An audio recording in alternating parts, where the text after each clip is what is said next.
திருப்பலியின் கருத்துக்கள். மேரி ஜெசிந்தா பிரதீப் இந்த திருப்பலியில் இறைவனுக்கு நன்றி செலுத்துகின்றார்.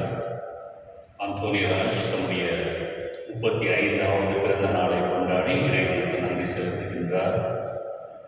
நெல்சன் லோயட், மரீனா ஜானட் இவர்கள் தங்களுடைய திருமண ஆண்டு விழாவை 2வது ஆண்டு விழாவை கொண்டாடுகின்றார்கள். இறைவனுக்கு நன்றி. அதே போல ஏரல், ஆரன், ஸ்டீவ் 2வது பிறந்த நாளை கொண்டாடி இறைவனுக்கு நன்றி செலுத்துகின்றார்.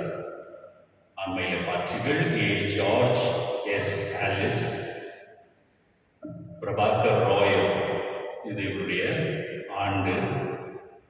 ஒரு ஆண்டு முடிவடைகின்றது. தனிஸ்லாஸ் ஜூன் மாதத்தில் குடும்பத்தில் இறந்தவர்களை நினைவு கூறுகின்றார். செக்வேரா குடும்பத்தினர்.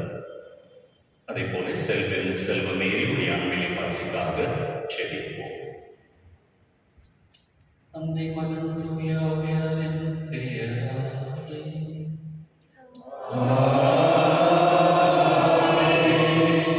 ஆண்டவர் உங்களோடு இருப்பாராக.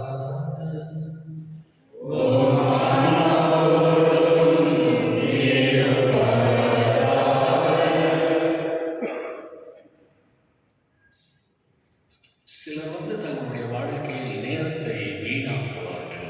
எப்படின்னு சொன்னா, நான் பூசைக்கு போனேன், நீ ஏன்டா போல அப்படின்னு கேட்பாங்க. நீ போன உன்னை விட போய் உனக்கு என்ன வந்தது, அவன் ஏன் போலன்னு கேட்கலாம். இதுதான் நீ பூசைக்கு போனியா? நற்செய்தியை பாருங்க. நாங்கள் நோன்பு செய்கிறோம், உங்களுடைய சீரடியன் செய்யல. அப்போ நீ நோன்பு செய்தது எங்களுடைய குறைகளை கண்டுபிடிக்கலாம். ஏன்னா ஜப்சருக்கு ஜவமாலை செய்யும்போது வரல, நீ சாயந்தரம் ஏன் லேட்டாக வந்து நீ பண்ண ஜவசாரம் உன்னுடைய ஜவமாலை என்னுடைய குறையை கண்டுபிடிக்க, நான் வரலன்னு கண்டுபிடிக்க தான் நீ வந்தியா அப்படின்னு. நீங்கள் உங்களுடைய வாழ்க்கையில் மற்றவங்களை பார்க்காதீங்க, உங்களுடைய ஆன்மீக வாழ்வை பாருங்க. ஒரு அடியாவது ஒரு இன்ச்சாவது வாழ்க்கை முன் செல்லும். மற்றவங்க எல்லாம் என்ன நேரம் எவன் உன்னை கேட்க போகிறான், என்ன கேட்பாங்க? வாழ்க்கையில் எப்பொழுதும் ஒரு குறிக்கோளோடு வாழணும். நான் டெய்லி பூசை போகிறேன், இவங்க யார் வரல, நீ போய் என்னால் ஆகும். மற்றவங்க தவறை கண்டுபிடிக்க தான் நீ பூசை போறிய. வாங்க, நற்செய்தியை கேட்டு என்ன சொல்கிறார் இறைவன் கேட்போம். நம்முடைய குறைகளுக்கு மன்னிப்பு கேட்போம். எல்லாம் உள்ள இறைவனிடமும்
என்றென்றும் உள்ள எல்லாம் வல்ல இறைவா, விண்ணிலும் மண்ணிலும் உள்ள அனைத்தையும் ஆண்டு நடத்துகின்றவர் நீரே.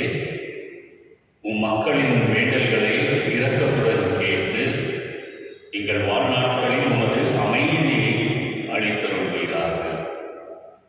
உம்மோடு தூயாவியாரின் ஒன்றில் இறைவனாய் என்றென்று வாழ்ந்து ஆட்சி செய்கின்ற எங்கள் ஆண்டவரும் திருமகனுமாகிய இயேசு கிறிஸ்து வழியாக உம்மை மன்றாடுகிறோம்.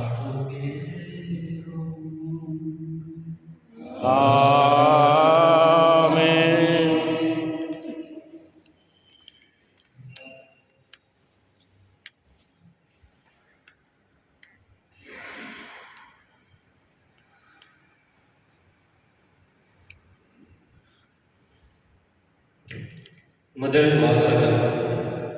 கீழ்ப்படிதலே பலிகளை விட சிறந்தது. சாமுவேல் நூலிலிருந்து வாசகம். அந்நாட்களில் சாமுவேல் சவுலை நோக்கி, நிறுத்தும், இன்றிரவு ஆண்டவர் எனக்கு கூறியவற்றை உமக்கு சொல்கிறேன் என சவுல் சொல்லுங்கள் என்றார். சாமுவேல் கூறியது, நீர் உமது பார்வைக்கு பெரியவராய் இருந்த போதல்லவா இஸ்ரேல் குலங்களுக்கு தலைவரானீர். ஆண்டவரும் உம்மை இஸ்ரேலின் அரசனாக திருப்பொழிவு செய்தார். ஆண்டவர் உமக்கு வழிகாட்டி, நீ சென்று அந்த பாவிகளான அமலேக்கியரை அழித்துவிட்டு வா, இறுதி வரை போரிடு, அவர்களை ஒழித்துவிடு என்று சொன்னார். அப்படி இருக்க நீரே ஆண்டவரின் குரலுக்கு செவி கொடுக்கவில்லை. கொள்ளை பொருள்கள் மீது பாய்ந்து ஆண்டவரின் பார்வையில் தீயதெனப்பட்டதை செய்தேன். அதற்கு சாமுவேலை நோக்கி, ஆண்டவரின் குரலுக்கு நான் செவி கொடுத்தேன், அவர் காட்டிய வழிகளிலும் சென்றேன். அமலேக்கியரின் மன்னன் ஆகாவை கொண்டு வந்தேன், ஆனால் அமெரிக்கரை அழித்து விட்டேன். ஆனால் வீரர்கள் உம் கடவுளாகிய ஆண்டவருக்கு கில்கிலாலில் பலி செலுத்த தடை செய்யப்பட்ட கொள்ளை பொருள்களில் நின்று சிறந்த ஆடுகளையும் மாடுகளையும் கொண்டு வந்தனர் என்றார். அப்போது சாமுவேல் கூறியது, ஆண்டவருக்கு மகிழ்ச்சி தருவது எரிபலிகள் பிறபலிகள் செலுத்துவதா, அவரது குரலுக்கு கீழ்ப்படிவதா? கீழ்ப்படிதல் பலியை விட சிறந்தது. கீழ்ப்படிதல் ஆட்டுக்கிடாய்களின் கொழுப்பை விட மேலானது. கலகம் சூன்யத்திற்கு நிகரான பாவம். முரட்டுத்தனம் சிலை வழிபாட்டுக்கு ஒப்பான குற்றம். நீர் ஆண்டவரின் வார்த்தையை புறக்கணித்தீர், அவரும் உம்மை அரச பதவியினின்று நீக்கிவிட்டார். ஆண்டவர் வழங்கும் அருள்வாக்கு. பதிலுரை பாடல். பல்லவி. தம் வழியை செம்மைப்படுத்துவோர் எனது மீட்பை கண்டடைவர்.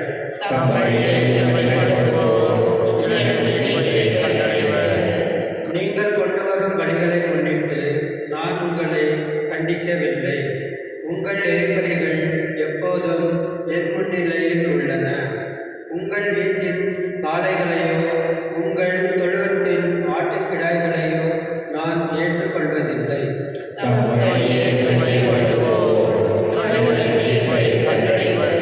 என் விதிமுறைகளை ஒதுவதற்கு உங்களுக்கு என்ன தகுதி? என் உடன்படிக்கை பற்றி பேசுவதற்கு உங்களுக்கு என்ன அருகதை?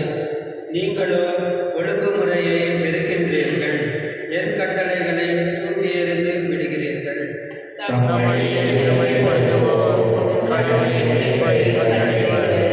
இவ்வாறெல்லாம் நீங்கள் செய்ததும் நான் மௌனமாயிருந்தேன். நானும் உங்களை போன்றவர் என எண்ணிக்கொண்டீர்கள். ஆனால் இப்போது உங்களை கண்டிக்கின்றேன். உங்கள் குற்றங்களை உங்கள் கண்முன் ஒவ்வொன்றாய் எடுத்து உரைக்கின்றேன். நன்றி பலி செலுத்துவோர் என்னை மேன்மைப்படுத்துவர். தம் வழியை செம்மைப்படுத்துவோர் கடவுளால் நான் அருளும் மீட்பை கண்டடைவர். தம்மிடையே செம்மைப்படுத்துவோர் கடவுளின் மீட்பை கண்டடைவர்.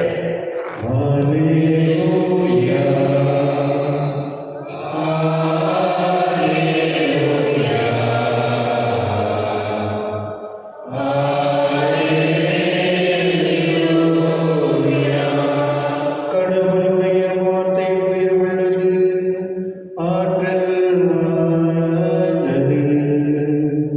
உள்ளத்தின் சிந்தனைகளையும் நோக்கங்களையும் சீர்தூக்கி பார்க்கிறது.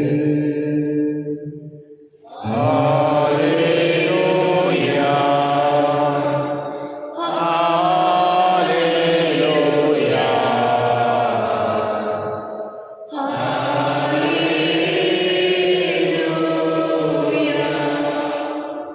ஆண்டவர் உங்களோடு இருப்பாராக.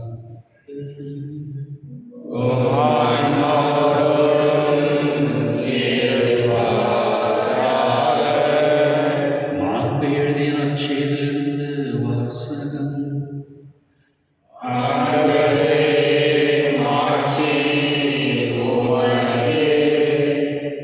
யோவானுடைய சீடரும் பரிசேயரும் நோன்பிருந்து வந்தனர். சிலர் இயேசுவிடம், யோவானுடைய சீடர்களும் பரிசேயருடைய சீடர்களும் நோன்பிருக்க உம்முடைய சீடர்கள் ஏன் நோன்பிருப்பதில்லை என்று கேட்டனர். அதற்கு இயேசு அவர்களை நோக்கி, மணமகன் தங்களோடு இருக்கும் வரை விருந்தாளிகள் நோன்பிருக்க முடியுமா? மணமகன் அவர்களோடு இருக்கும் காலமெல்லாம் அவர்கள் நோன்பிருக்க முடியாது. ஆனால் மணமகன் அவர்களை விட்டு பிரிய வேண்டிய காலம் வரும். அப்போது அவர்களும் நோன்பிருப்பார்கள். எவரும் பழைய ஆடையில் புதிய துணியை ஒட்டு போடுவதில்லை. அவ்வாறு ஒட்டு போட்டால் அந்த புதிய துணி பழையிலிருந்து கிழிச்சலும் பெரிதாகும். அதுபோல பழைய தோற்பைகளில் எவரும் புதிய திராட்சை மதுவை ஊற்றி வைப்பதில்லை. ஊற்றி வைத்தால் மது தோற்பைகளை வெடிக்க செய்யும். மதுவும் தோற்பைகளும் பாழாகும். புதிய மது புது தோற்பைகளுக்கு ஏற்றது என்றார். இது கிறிஸ்து வழங்கும் நற்செய்தி. கிறிஸ்துவே உமக்கு புகழ். இந்த நோன்பு உபவாசம் அப்படின்றது ஒரு ஆன்மீக செயல் மட்டும் அல்ல. ஏதோ நம்ம ஒரு 40 நாள் தவக்காலத்தில் செய்யணும். வேறு மதத்தினர் அவங்க மதத்துக்கு ஏற்றமாறு நோன்பு செய்கிறாங்க. இது வெறும் ஒரு ஆன்மீக செயல் அல்ல அப்படின்ட்டு சொல்லவே முடியாது. இது நான் கடவுளுக்கு செய்கிறேன் அப்படின்னு. கடவுளுக்கு நோன்பு நம்பி இல்லை ஒன்றும் இல்லைடாக்கண்ணா, நீ அது உன்னுடைய வாழ்க்கைக்கு செய்தால் கடவுள் அவரு நீ நோன்பு செய்தாலும் இருந்த மாதிரியே இருப்பார், நீ செய்யலனாலும் அவர் இருந்த மாதிரியே இருப்பார். அங்கே ஒரு மாற்றம் வராது. உன் வாழ்க்கையில் மாற்றம் வருதான்னு நீ பார்த்துக்க வேண்டியது அது உன்னுடைய கடமை. நம்ம ஒரு 40 நாள் நோன்பு செய்வோம். இந்த கிரிக்கெட் விளையாட்டு வீரர்கள் வருஷம் முழுதும் நோன்பு செய்வோம்.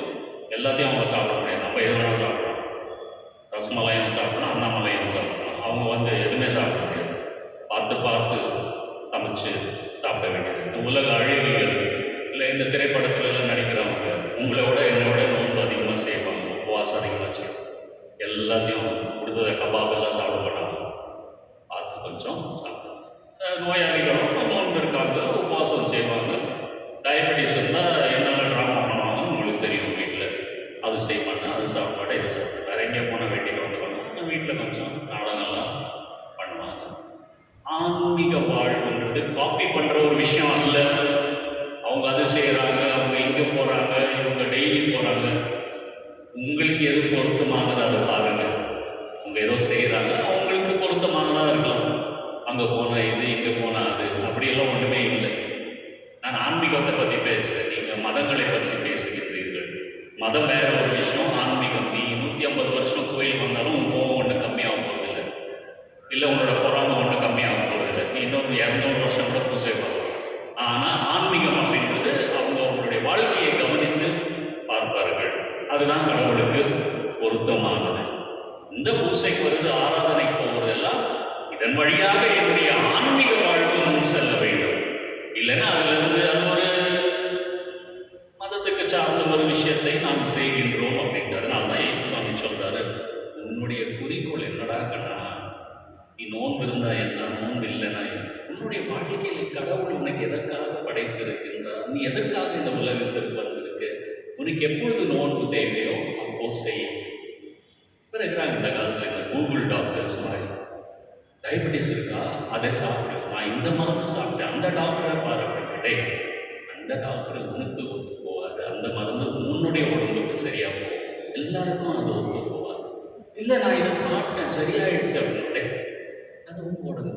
எனக்கு ஏதோ ஒரு யூடியூப்ல பார்த்தேன், நான் சொன்னான் நான் இன்னொருத்தனுக்கு, டேய் வெண்பொங்கல்ல ரசத்தை ஊற்றி சாப்பிட்றா அப்படின்னு. அது வெண்பொங்கல்ல ரசத்தை ஊற்றி சாப்பிடுவான். அட்வைஸ் வாங்கணும்னு சொன்னால் அது வாயில் வைக்கிறத விட மூக்கு கிட்ட எடுத்து போகிறதுக்கு கஷ்டமாக இருக்குதுடா அப்படின்ட்டு சொன்னான். இந்த மாதிரி உங்களுக்கு நீங்கள் செய்கிறதெல்லாம் இன்னொருத்தர் மேலே திணிக்காதீங்க. அந்த ஒரு சில நேரத்தில் நம்மளால தான் சில இளைஞர்கள் கோயிலுக்கும் வருவதில்லை இல்லையா? எப்போ பார்த்தாலும் ஏடா கோயிலுக்கு போகுது, ஏடா கோயிலுக்கு போகுது, சும்மா இருமா நீ நான் போகிறேன் போ அப்படின்ட்டு. அது மாதிரி நம்ம திணிக்கக்கூடாது. அதை தான் இன்னைக்கு நற்செய்தியிலே சுவாமி சொல்கிறேன். நீங்கள் நோன்பு இருந்தீங்களா ரொம்ப நல்லது, உங்கள் ஆன்மீக வாழ்வு முன் சென்றால் நல்லது. ஒரு காலம் வரும் என்னுடைய சீடர்கள் நோன்பு இருப்பார்கள், அது வரைக்கும் காத்திருக்க வேண்டும். அதனால தான் கடவுள் இன்னைக்கு என்ன சொல்கிறாருன்னா, உங்களுக்கு என்ன பொருத்தமானது அதை பாருங்க, அதில் உங்களுக்கு கடவுள் கிடைப்பாரா பாருங்க, அவ்வளோதான். வேற ஒருத்தங்க செய்கிறாங்க அப்படின்னுலாம் எதுவுமே வாழ்க்கையில செய்யாதீங்க. அதெல்லாம் மதங்கள். ஆன்மீக வாழ்வில் உங்களுக்கு எது செய்தால் நல்லதுன்னு பாருங்க, அதில் உங்களுக்கு கடவுள் அனுபவம் வரும்.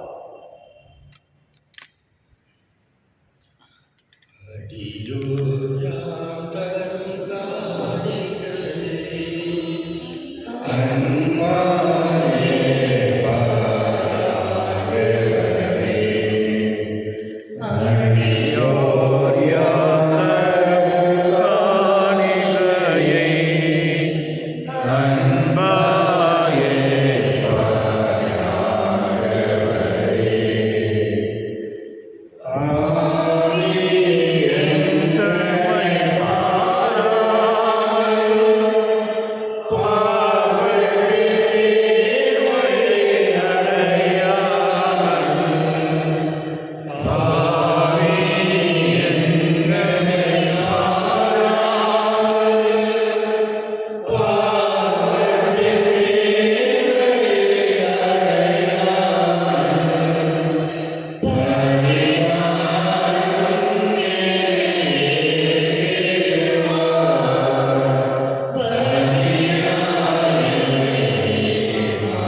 செலுத்துவது மெய்யாகவே தகுதியும் நீதியுமாகும் எங்கள் கடமையும் மீட்புக்குரிய செயலுமாகும். ஏனெனில் எங்கள் புகழுரை உமக்கு தேவை அன்று, ஆயினும் நாங்கள் உமக்கு நன்றி செலுத்துவது உமது அருளுடையாலேயே. நாங்கள் உண்மை புகழ்ந்துரைப்பது உமது மாட்சியை மிகுதிப்படுத்தாது, எனினும் எங்கள் ஆண்டவராகிய கிறிஸ்து வழியாக நாங்கள் மீட்பு அடைய பயன்படுகின்றது. ஆகவே மாதூதர் திரளோடு ஒன்று சேர்ந்து நாங்களும் உண்மை புகழ்ந்தேத்தி மகிழ்ச்சியுடன் அறிக்கையிட்டு ஒன்றாக சொல்வதாவது: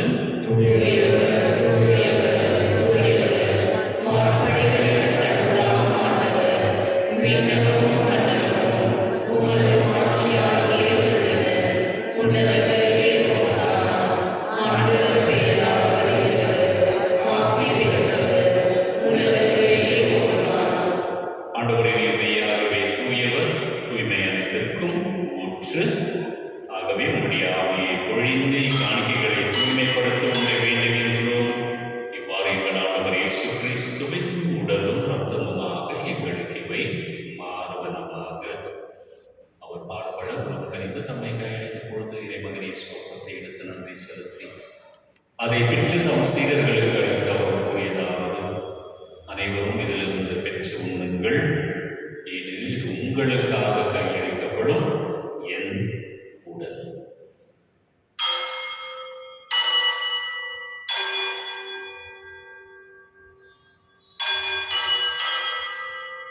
அவ்வண்ணமே இரவு விருந்தை அருந்திய பின் கிண்ணத்தையும் எடுத்து மீண்டும் உமக்கு நன்றி கூறி தம் சீடர்களுக்கு அளித்து அவர் கூறியதாவது: அனைவரும் இதிலிருந்து பெற்று பருகுங்கள், ஏனெனில் இது புதிய நிலையான உடன்படிக்கைக்குரிய என் இரத்தத்தின் கிண்ணம். இது பாவ மன்னிப்புக்கென்று உங்களுக்காகவும் பலருக்காகவும் சிந்தப்படும். இதை என் நினைவாக செய்யுங்கள்.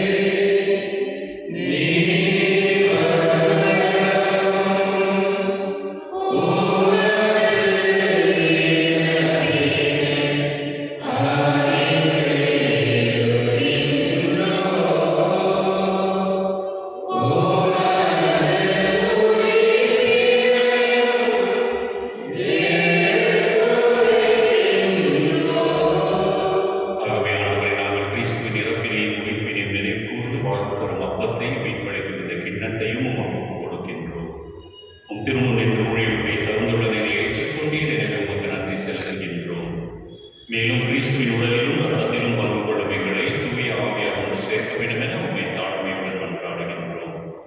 ஆண்டவரை உலகெங்கும் வரவேற்கும் உமது திருவவை நினைவு கூர்ந்தருளும் எங்கள் திருத்தந்தை லியோ, எங்கள் ஆயர் பீட்டர், எல்லா திருநிலையினர் ஆகிய அனைவரோடும் உமது திருவவை அன்பில் நிறைவு பெற செய்தருளும்.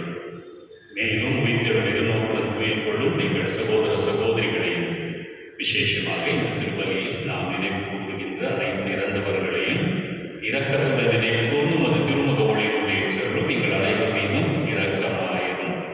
கடவுளின் கன்னித்தாயான புனித மரியா, அவருடைய கணவரான புனித யோசேப்பு, புனித திருத்தூதர்கள், இவ்வுலகில் உமக்கு உகந்தவராகிய புனிதர் அனைவருடனும் நாங்கள் நிலைவாழ்வில் பங்கு கொள்ளும் தகுதி பெற்று உம் திருமகன் இயேசு கிறிஸ்து வழியாக உம்மை புகழ்ந்தேத்து மறுமருட உம்மை மன்றாடுகின்றோம்.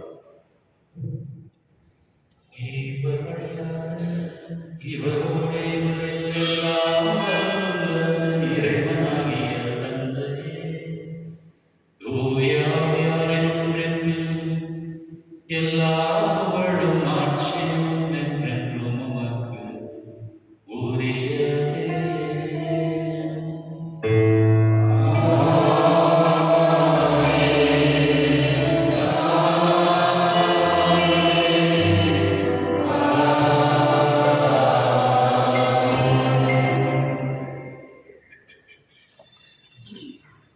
மகள் திருப்பலிக்கு கொடுத்த அனைத்து கருத்துக்களுக்காகவும் நம்முடைய தனிப்பட்ட கருத்துக்களுக்காகவும் செபிப்போம். உமது பெயர் துயதன பொட்டு பெறுக, உமது ஆட்சி வருக, உமது திருவிழா விண்ணுலகில் நிறைவேறுவது போல மண்ணுலகிலும் நிறைவேறுக. எங்கள்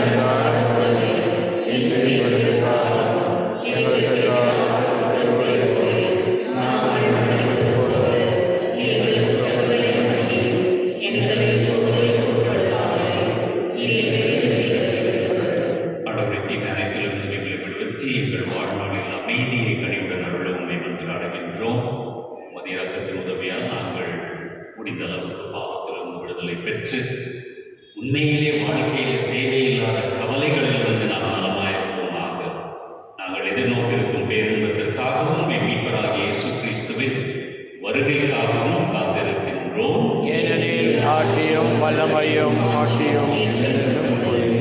ஆண்டவர் இயேசு கிறிஸ்துவே அமைதி உங்களுக்கு விட்டுச் செல்கின்றேன், என் அமைதி உங்களுக்கு அளிக்கின்றேன் என்றும் திருத்தூதருக்கு மொழிந்தீரே. நாங்கள் செய்த குறைகளை எல்லாம் பார்க்காம இங்கே எங்களுடைய விசுவாசத்தையும் திருச்சபையின் விசுவாசத்தையும் கண்ணோக்கி எங்களுக்கும் எங்கள் குடும்பங்களுக்கும் இந்த நாட்டில் உள்ள அனைத்து மதங்களுக்கும் அமைதியையும் ஒற்றுமையையும் தந்துள்வீராக. என்றென்றும் வாழ்ந்து ஆட்சி செய்கின்றவர் நீரே. ஆமென். இந்த ஆண்டவருடைய அமைதி உங்களோடு என்றும் இருப்பதாக. இருப்பதாக. ஒருவருக்கொருவர் அமைதியை பகிர்ந்து கொள்வோம்.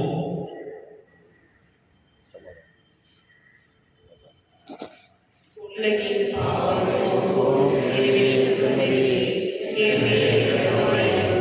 உலகின் பாவம் போக்கும் இறைவனின் செம்மறியே, ஏழையை இரக்கமாயிரும். உலகின் பாவம் போக்கும் இறைவனின் செம்மறியே, எமக்கு அமைதி அருளும். வாழ்க்கையில் எதை செய்தாலும் தயவு செய்து இந்த இறைவனுக்காக செய்யுங்க. இல்லைன்னா மற்றதெல்லாம் நேரம் வீணாகும். இதான் இறைமகன் இயேசு இந்த இறைவனுடைய விருந்துக்கு அழைக்கப்பட்ட நாம் அனைவரும் பேறு பெற்றோர். என் ஆண்டவரே, நீர் எழுந்தருள நான் தகுதியற்றவன். ஆனால் ஒரு வார்த்தை மட்டும் சொல்லியருளும், என் ஆன்மா நலமடையும்.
ஆண்டவரே உமது அன்பினாலே எங்கள் மீது பொழிந்தருளும்.